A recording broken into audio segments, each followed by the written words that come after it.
In a quiet neighborhood in Chicago, winter came early the year Noah turned 9. Snow covered the sidewalks. Wind pressed against the windows. And inside a small brick house, silence felt heavier than the cold. Noah sat near the window every evening, watching cars pass. He used to wait for his father's headlights. But those headlights stopped coming months ago. His father had left. No big explanation. No long goodbye, just absence. His mother worked double shifts at a hospital downtown. She tried her best, she really did. But exhaustion lived in her eyes. Noah stopped asking questions. He stopped raising his hand in class. He stopped playing basketball at recess, and slowly, he stopped believing that adults stay. At a family dinner one Sunday, Noah sat at the far end of the table. While others laughed and talked, he pushed food around his plate. That's when Uncle Daniel noticed. Daniel wasn't extraordinary. He drove a city bus, worked long hours, came home tired. But he had something rare. He paid attention. After dinner, Daniel sat beside Noah. "You like basketball, right?" he asked gently. Noah shrugged. "I used to." That word hit Daniel harder than anything else. Used to. A 9-year-old shouldn't talk like that. The following weekend, there was a knock on the door at 8 a.m. Noah opened it. Uncle Daniel stood there holding a basketball. "Court's empty this early," he said with a small smile. Noah hesitated, then nodded. They walked to the park in silence. At first, Noah barely dribbled. He missed easy shots. He didn't talk much. But Daniel didn't lecture. He didn't push.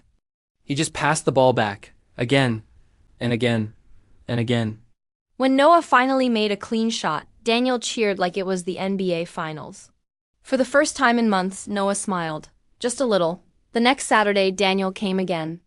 And the next dot and the next. Rain, he came. Cold wind, he came. Long shift the night before, still came. Sometimes they played basketball. Sometimes they just sat on a bench and talked about school. Sometimes they didn't talk at all, but Daniel showed up. And something inside Noah slowly began to rebuild. One evening after practice, Noah asked quietly, "Why do you keep coming?" Daniel took a deep breath. "When I was your age," he said, staring at the fading sunset, "I waited for someone to stay too." Noah looked at him. "And did they?" Daniel shook his head. "So I decided, if I ever got the chance, I would." That night, something changed. Noah didn't feel abandoned. He felt chosen. Middle school wasn't easy. Noah struggled with math.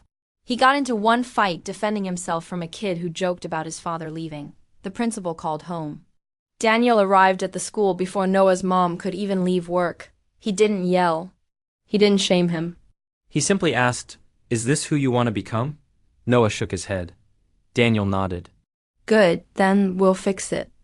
They worked through homework together. They practiced self-control. They practiced confidence. Not perfection. Just growth. What Noah didn't know was this. Daniel had started saving money quietly. Every overtime shift. Every holiday shift.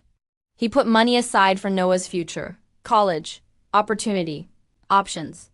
Because Daniel understood something important. Presence changes a child. But preparation secures their future. Time moved faster than either of them expected. Noah grew taller, stronger, more confident. He joined the basketball team again. This time, he didn't sit on the bench. He became captain.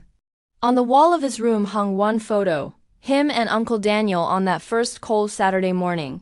The auditorium was full. Parents dressed sharply. Families holding flowers. Daniel came straight from work, still in his bus uniform. He almost didn't attend. "I don't want to look out of place," he told Noah's mom, but he came anyway. When Noah's name was called, full academic scholarship, the crowd erupted. Noah walked across the stage, took his diploma, then paused.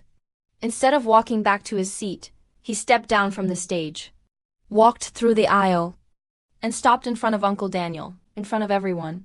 He hugged him tightly and whispered, "You didn't leave." Daniel's voice broke.